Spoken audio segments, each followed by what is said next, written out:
পশু হত্যা করে মাংস বিক্রি করছে, করছে না?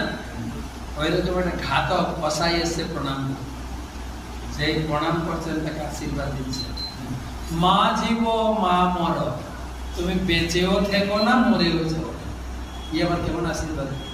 বলে বেঁচে থাকার আশীর্বাদ তোমাকে দেব না, বেঁচে থাকলে আর পাপ করবে, জীবনে তোমার সুখ নেই, সেই আশীর্বাদ তো তোমাকে দিতে পারি না।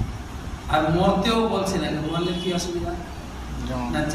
যাদেরকে মেরেছো তারা অপেক্ষা করে আছে তোমাকে খাবে, সেই জন্য তুমি বেঁচেও থেকো না, মরলেও সুখ নাই, বাঁচলেও তোমার সুখ নেই।